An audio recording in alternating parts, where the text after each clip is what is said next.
हरियाणा की हर अपडेट के लिए बेल आइकन दबाएं और सब्सक्राइब करें STV हरियाणा न्यूज। नमस्कार, मैं संदीप निरंजन सरकार लेकर हाजिर हूं सुपरफास्ट 100।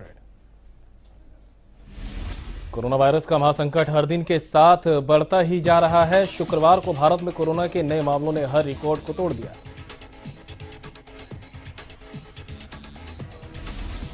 देश में लगातार दूसरे दिन कोरोना के 2 लाख से अधिक मामले दर्ज किए गए। केंद्रीय स्वास्थ्य मंत्रालय के मुताबिक देश में शुक्रवार को कोरोना के कुल 2,17,353 केस सामने आए, जबकि 1,185 लोगों की मौत हो गई।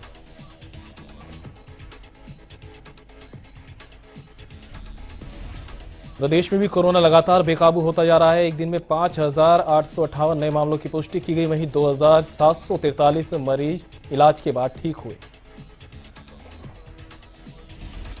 प्रदेश में बीते 24 घंटे में कोरोना से 18 मरीजों की मौत हो चुकी है। वहीं गुरुग्राम से 1,434 और फरीदाबाद में 810 नए केस सामने।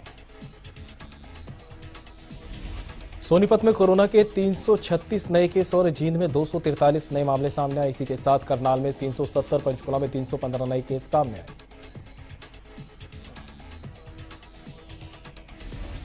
हिसार में 379, यमुनानगर में 174 नए केस सामने आए। वहीं अंबाला में 394, पानीपत में 248 नए केस सामने आए। इसी के साथ रोहतक में 218, सिरसा में 120 नए केस और फतेहाबाद में 149, झज्जर में 125 नए केस सामने आए।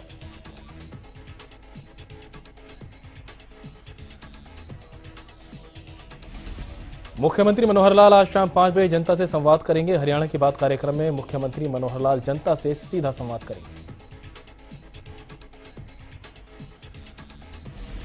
कांग्रेस महासचिव रणदीप सुरजेवाला कोरोना पॉजिटिव पाए गए। सुरजेवाला ने इस बात की जानकारी ट्वीट कर दी। इसी के साथ उन्होंने संपर्क में आए लोगों से आइसोलेट होने को भी कहा।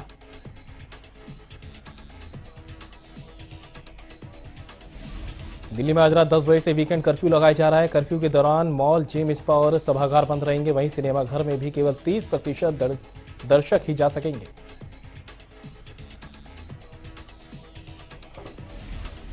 तो शाम में कोरोना को लेकर लापरवाही बढ़ती जा रही है, जिससे मरीजों की संख्या में भी इजाफा हो रहा है। बढ़ते संक्रमण के चलते स्थानीय बस अड्डे पर 7 रोडवेज कर्मचारी कोरोना पॉजिटिव हो चुके हैं।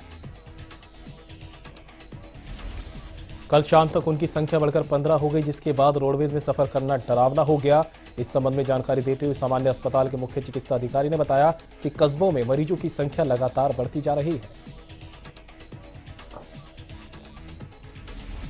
उधर रोडवेज कर्मचारियों के पॉजिटिव पाए जाने के बाद बस स्टैंड में फिलहाल के लिए एंट्री बंद कर दी गई है और बसों को सैनिटाइज करने के बाद ही इसमें एंट्री हो पाएगी।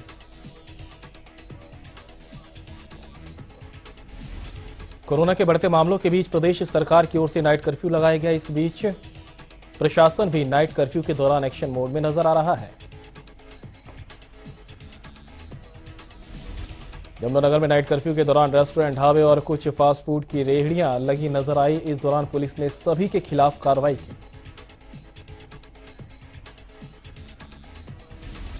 डीसी और एसपी ने नाइट कर्फ्यू के बेवजह सड़कों पर घूम रहे लोगों को रोककर उनसे पूछताछ भी की। यमुनानगर के डीसी ने कहा कि जो नियमों का उल्लंघन करते पाएगा उसके खिलाफ कानूनी कार्रवाई की जाएगी।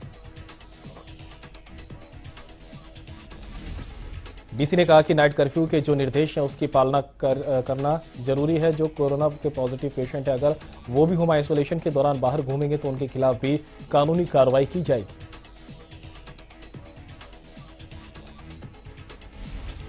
प्रदेश में कोरोना को लेकर सरकार ने नाइट कर्फ्यू का ऐलान किया है, जिसका असर पानीपत में देखने को मिला। जब रात में हरियाणा न्यूज ने पानीपत की सड़कों पर इसका रियलिटी चेक किया तो लोग कोरोना को लेकर जागरूक नजर आए। बात करें पानीपत जिले की तो यहां हालात बद से बदतर है। पानीपत जिले में वीरवार को 219 नए संक्रमित केस मिले। 73% मरीज होम आइसोलेशन में हैं।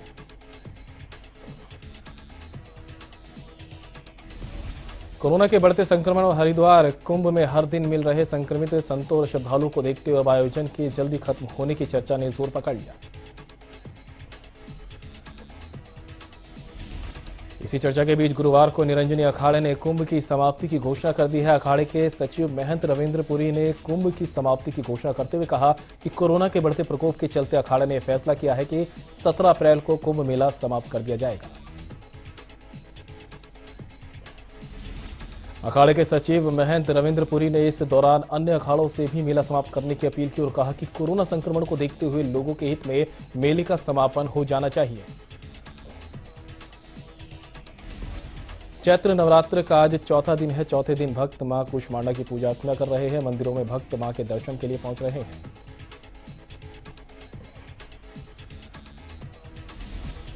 मुख्यमंत्री मनोहर लाल ने विदेश सहयोग की समीक्षा बैठक की अध्यक्षता की। इस दौरान उन्होंने अधिकारियों को निर्देश देते हुए कहा कि क्षेत्र के सामाजिक आर्थिक कल्याण के लिए हरियाणवी प्रवासियों के साथ मजबूत संबंध विकसित करना विभाग की सर्वोच्च प्राथमिकता होनी चाहिए।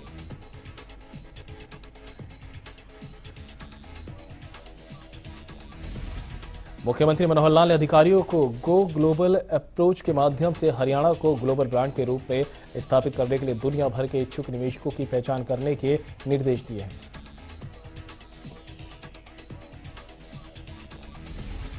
सीएम ने कहा कि विभाग द्वारा की जा रही गतिविधियों का प्रगति चार्ट तैयार किया जाए और मासिक आधार पर समीक्षा बैठक की जाए।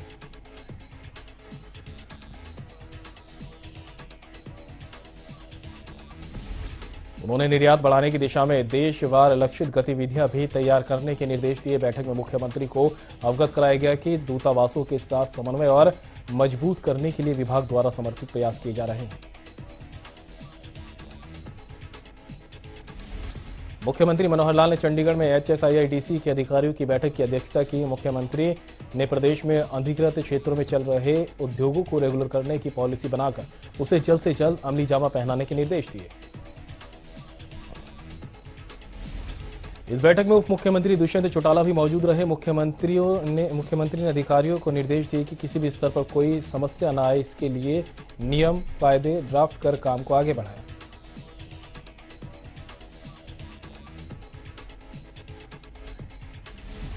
बैठक में बताया गया कि इस संबंध में अब तक यमुनानगर, फरीदाबाद, पानीपत और रोहतक में उद्योगों का सर्वे किया गया है।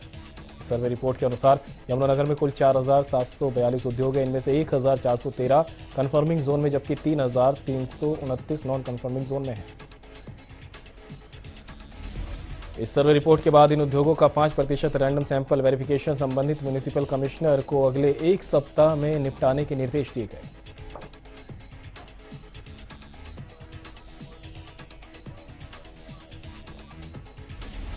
सोनीपत के अनाज मंडी में बगैर मैसेज के फसल लेकर आने वाले किसानों की फसल की खरीद नहीं हो रही है। वहीं मंडी में लाखों क्विंटल गेहूं मंडी में पड़ा हुआ है और अनाज मंडी में लिफ्टिंग का काम भी काफी धीमी गति से चल रहा है। वहीं दूसरी तरफ एक बार फिर मंडी के आड़तियों की कई एजेंसियों की ओर से गेहूं की फसल में कमियां निकालकर वापस भेजा जा रहा है, जिसके कारण आड़तियों को काफी नुकसान उठाना पड़ रहा है।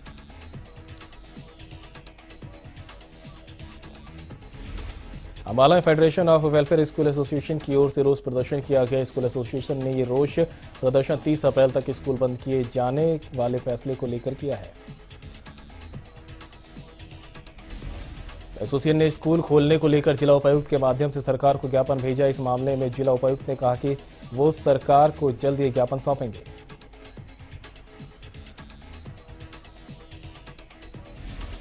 Kaithal private school welfare association ने रोष मार्च निकाला और सचिवालय में ज्ञापन सौंपा। एसोसिएशन ने कहा कि सरकार का यह फैसला शिक्षा स्थिति पर प्रतिकूल प्रभाव डालेगा।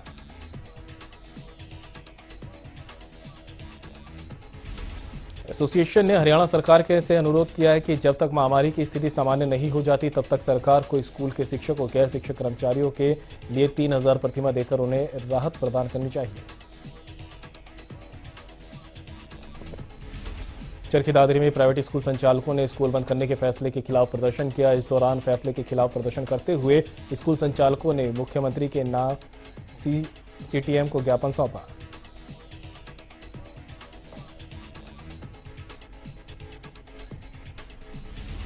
स्कूल के संचालक ने बताया कि सरकार के इस फैसले से उन्हें काफी नुकसान हो रहा है। स्कूल संचालकों ने मांग की है कि सरकार उनके स्कूल में लगे अध्यापकों, चौकीदारों और कर्मचारियों की तनख्वाह का वहन करे।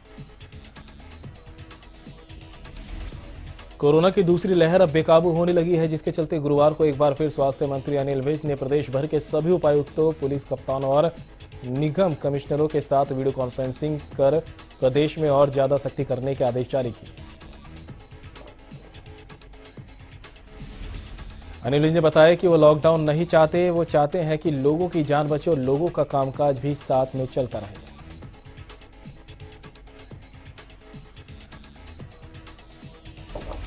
इस दौरान प्रदेश के अस्पतालों में बेड की कोई कमी ना हो, इसके लिए भी अनिल विज ने आदेश जारी कर दिए हैं।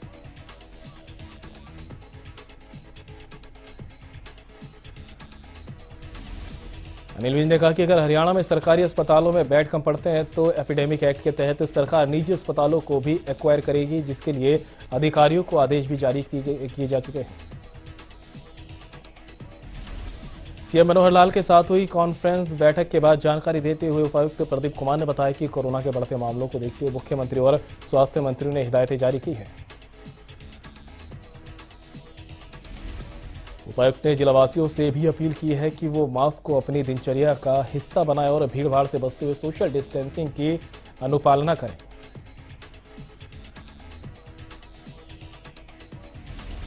प्रदेश भर में सरकार ने हर दिन रात 10 बजे से सुबह 5 बजे तक नाइट कर्फ्यू लगाने का ऐलान किया, लेकिन लोहारू की अनाज मंडी में कुछ अलग ही नजारा देखने को मिला।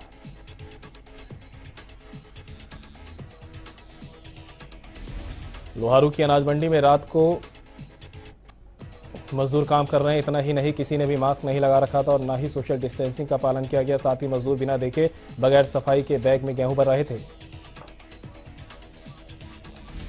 गुरुवार को सिरसा के चौधरी देवीलाल विश्वविद्यालय में 2 कोरोना संक्रमित मिलने के बाद विश्वविद्यालय में शैक्षणिक गतिविधियों को बंद कर दिया गया है।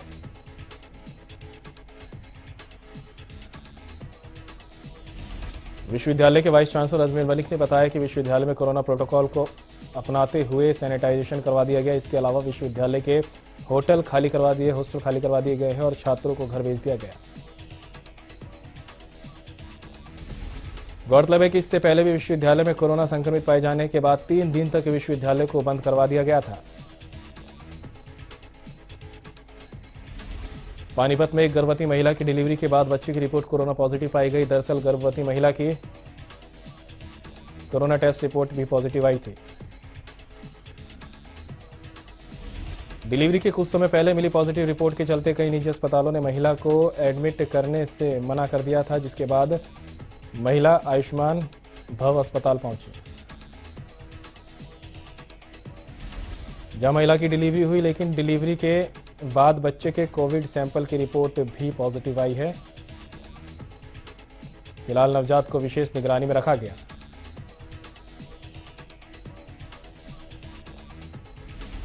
प्रदेश भर में कोरोना के मरीजों की बढ़ती संख्या ने सरकार की चिंताएं भी बढ़ा दी। इसी बीच गृह मंत्री अनिल विज ने जिला प्रशासन के अधिकारियों को कोरोना के प्रति सख्ती बरतने के आदेश दिए, लेकिन वहीं एक तरफ जाखल के लोग कोरोना नियमों की जमकर धज्जियां उड़ाते दिखे।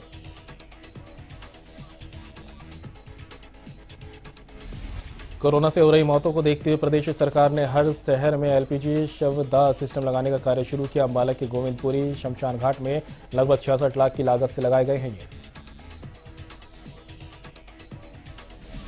प्रशासन ने गोविंदपुरी शमशान घाट की देखरेख करने वाली खत्री सभा को आदेश दिया है कि कोरोना से मरने वाले लोगों का संस्कार एलपीजी शवदाह सिस्टम के जरिए किया जाए। दुकानदार बिना मास्क और बिना सोशल डिस्टेंसिंग के दिखाई दिए, जिसका कारण अधिकारियों की लापरवाही को बताया गया।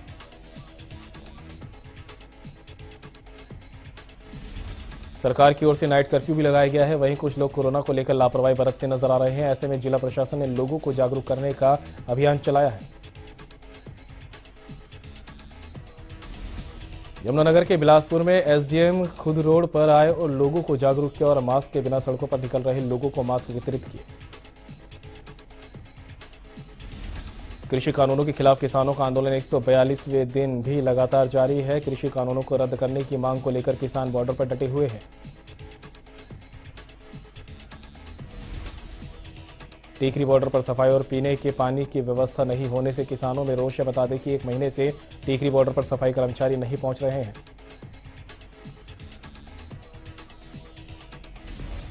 सीवरेज सिस्टम खराब होने की वजह से जगह जगह पानी ठहरा हुआ है, जिससे नाराज किसानों ने सरकार को अल्टीमेट दिया है। उन्होंने कहा कि अगर जल्द ही प्रशासन और सरकार ने साफ सफाई पीने की व्यवस्था नहीं करवाई तो किसान सड़क जाम करेंगे।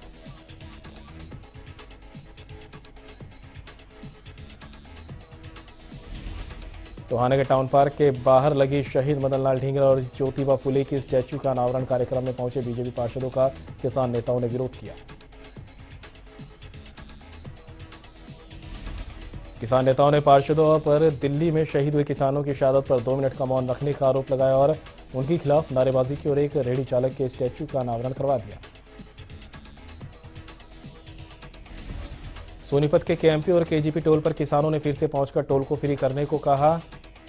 संयुक्त किसान मोर्चा के आह्वान पर भारतीय किसान यूनियन का एक जत्था केएमपी और केजीपी पहुंचा। इस दौरान पुलिस ने भी टोल को फिर से फ्री तो कर दिया, लेकिन कुछ देर बाद ही फिर से टैक्स की वसूली शुरू कर दी गई। हालांकि किसानों ने चेतावनी भी दी कि अगर टोल को चालू किया गया तो वे फिर से मौके पर पहुंचकर टोल को फ्री करवाएंगे। हरियाणा सरकार का बेटी बचाओ बेटी पढ़ाओ अभियान सार्थक होते हुए नजर आ रहा है, जहां एक तरफ हरियाणा सरकार ने बल्लभगढ़ विधानसभा में महिलाओं का कॉलेज देकर बेटियों का सम्मान बढ़ाया है।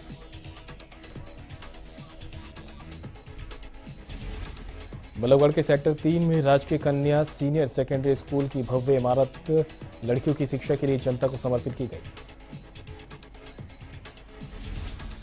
कोरोना महामारी संकट के बीच थोक महंगाई में इजाफा देखने को मिला है। थोक महंगाई दर लगातार तीसरे महीने बढ़कर 7.3% पर पहुंच गई।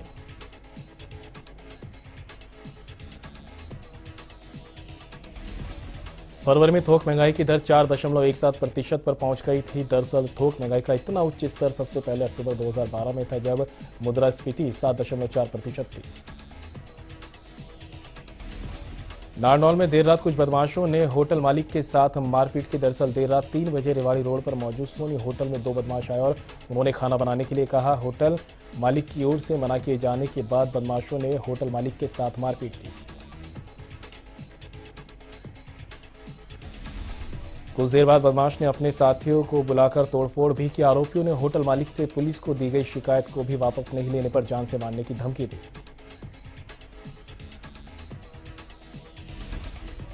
करनाल के रेलवे स्टेशन पर क्षत विक्षत हालत में शव मिलने से सनसनी फैल गई। हालांकि अभी मृतक की पहचान नहीं हो पाई। फिलहाल पुलिस ने शव को कब्जे में लेकर पोस्टमार्टम के लिए भेजा। प्रदेश भर में कोरोना का संक्रमण बढ़ता ही जा रहा है। इसका असर साइबर सिटी में भी देखने को मिला। गुरुग्राम में गर्मियों के मौसम में इस बार भी स्विमिंग पूल की रौनक फीकी रहेगी। शहर में सभी पूल संचालकों को अब लाइसेंस लेना होगा। अब कोविड-19 के नियमों का पालन सही तरीके से हो सके, इसके लिए भी बाकायदा 100 रुपए के स्टाम्प पेपर स्विमिंग पूल संचालक अप्लाई कर सकेंगे। स्विमिंग पूल में खिलाड़ियों की संख्या कम ही रखनी होगी, जिससे खिलाड़ियों की प्रैक्टिस पर भी काफी असर देखने को मिलेगा। बहादुरगढ़ में प्रचार के लिए फ्लैक्स और पीवीसी का इस्तेमाल पर बैन लगा दिया गया है। एनजीटी के आदेशों के बाद बहादुरगढ़ नगर परिषद हरकत में आया है। बहादुरगढ़ में प्लास्टिक, थर्माकोल के कप, प्लेट, चम्मच और दूसरे सामानों पर भी पूरी तरह बैन लगा दिया गया है। उसके आदेश दिए गए हैं, जिसमें मैन्युफैक्चरिंग यूनिट, स्टॉकिस्ट और विक्रेताओं को भी प्लास्टिक इस्तेमाल करने पर चेतावनी दी गई है। साल 2016 में ही एनजीटी ने इसके लिए आदेश पारित किए थे। वहीं अगर कोई नियम का उल्लंघन करता पाया जाता है तो Haryana non biodegradable garbage act के तहत उस पर कार्रवाई होगी।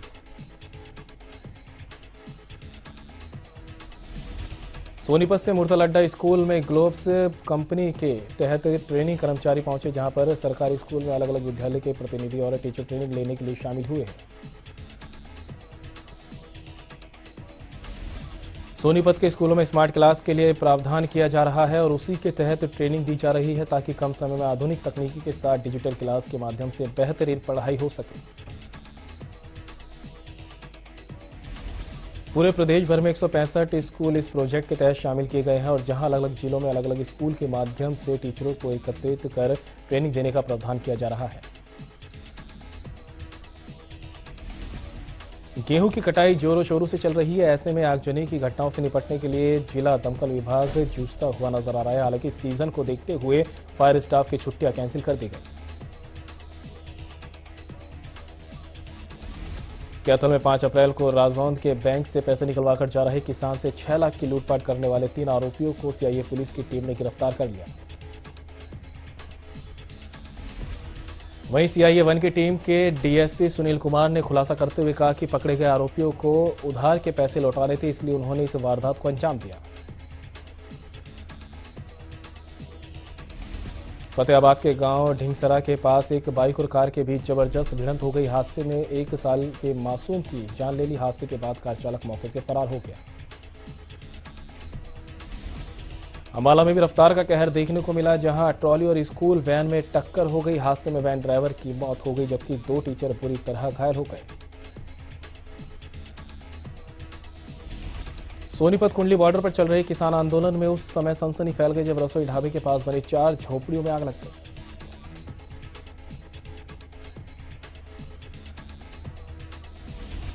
महेंद्र सिंह धोनी की चेन्नई सुपर किंग्स को IPL में जीत की राह पर लौटने के लिए शुक्रवार को पंजाब किंग्स के मजबूत बल्लेबाजी क्रम में सामने गेंदबाजी में सुधार करके उतरना होगा।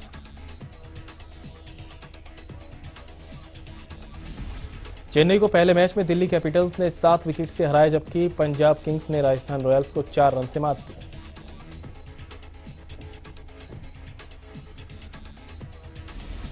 मुंबई के वानखेड़े स्टेडियम में खेले गए रोमांचक मुकाबले में राजस्थान रॉयल्स ने 3 विकेट से बाजी अपने नाम कर ली।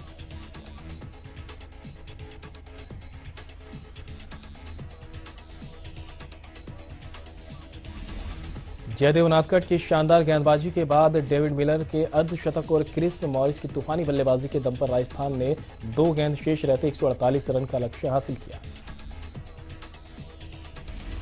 BCCI ने गुरुवार को भारतीय खिलाड़ियों की सालाना अनुबंध सूची जारी कर दी। इस सूची में कप्तान विराट कोहली, सीमित ओवर्स के उप कप्तान रोहित शर्मा और तेज गेंदबाज जसप्रीत बुमराह A+ श्रेणी में बरकरार हैं। 7 करोड़ सालाना सैलरी वाली इस श्रेणी में कप्तान विराट कोहली, रोहित शर्मा और जसप्रीत बुमराह का नाम है। 5 करोड़ की सैलरी वाली श्रेणी में इस बार 10 खिलाड़ियों के नाम शामिल हैं।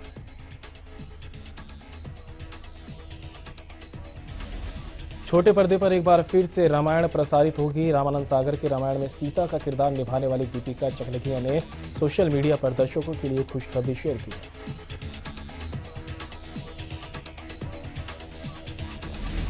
फिल्म अभिनेता रणवीर सिंह के साथ बनने जा रही तमिल फिल्म अन्नियन की रीमेक के ऐलान पर इसके निर्माता अस्कर रविचंद्रन ने आश्चर्य जाहिर किया। अस्कर का कहना है कि फिल्म की कहानी के सारे अधिकार उनके पास सुरक्षित है और वह बिना उनकी अनुमति फिल्म का रीमेक नहीं कर सकते। मशहूर शो तारक मेहता का उल्टा चश्मा के अभिनेता मंदार चंदवाड़कर कुछ समय पहले कोरोना संक्रमित हुए थे। वहीं अब शो के सेट पर 110 लोगों का कोरोना टेस्ट हुआ है, जिसमें 4 लोग पॉजिटिव पाए गए।